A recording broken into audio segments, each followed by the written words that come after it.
Hi, I'm Laura Flanders reporting from the floor of the Republican National Convention in Cleveland, Ohio for Vermont PBS, Link TV, Free Speech TV, and the Laura Flanders Show.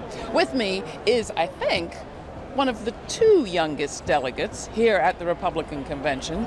He's with the Vermont delegation, which is the smallest. But that doesn't mean your experience has been small. Right. Tell us a little bit about how it's been for you being at this convention. First, why did you want to come? Why did you make the trip? Well, I ran as a delegate to, give a voice to millennials and young people that otherwise wouldn't have it. Millennials make up 22% of the voting population, but we only make up 2% of the delegate population. So I think we're an underrepresented group, and I wanted to help change that. So do you feel like you've had a voice? You've had a chance to make a difference? I mean, a bit. I've been certainly trying to get my message out there as much as I can. So talk a little bit more about that. What have you made of the process here? Well, I think in some aspects it's kind of a show, and it doesn't really, it's not run like a real convention. For example, we had the rules vote here, that the RNC kind of rigged it. They didn't let us have the roll call vote that we wanted. So in some aspects, I don't feel the RNC is really listening. But you're going to root in the end of the day for Donald Trump. How do you feel about that? Yeah, well, I've always said I would support the Republican nominee. I guess that, now that he's the nominee, I'll do that quite reluctantly. But, nevertheless, I guess I'll be supporting him. What are the values that you and the desires that you brought into this convention? What did you want to see as part of the platform and as part of the agenda of the party going forward? Right. Well, I want Republicans to have more of a liberty-oriented platform, limited government, so privacy, a non-interventionist foreign policy, those type of things that are appealing to younger people. And I would like to see the Republican Party embrace those principles a little bit more. So who were you rooting for in the primaries? I was originally on Rand Paul's campaign.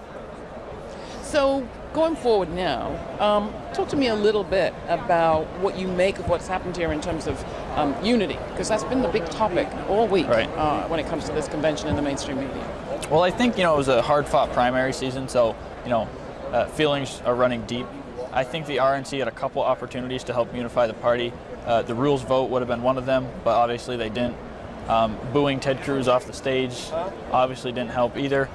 So I think there's still a chance to get there with, Trump's nomination speech tonight. We'll have to hear what he wants to say, but I still think there's a deep divide within the party.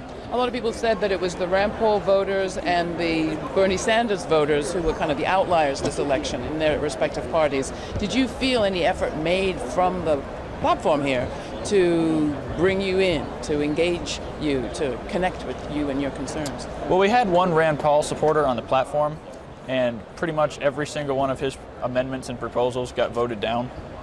So that might be an indication on how we're, how they think of, our message. And a lot of people in Vermont wondering whether there's going to be a reach out to them if they were Bernie supporters. Right. Has that happened? I think it could still happen, but I haven't seen much of it so far. So you'll look to the Democratic convention for what? Well, I'll look to see how the divide goes within the Democratic Party. I mean, when this all started, everyone thought the Republican Party would be more divided at the end, but it looks like the Democratic Party is actually going to be more divided. Well, we'll find out next week. Thanks for talking to us, Jace. It's really a pleasure. That was Jace Laquerre from the Vermont delegation to the Republican National Convention.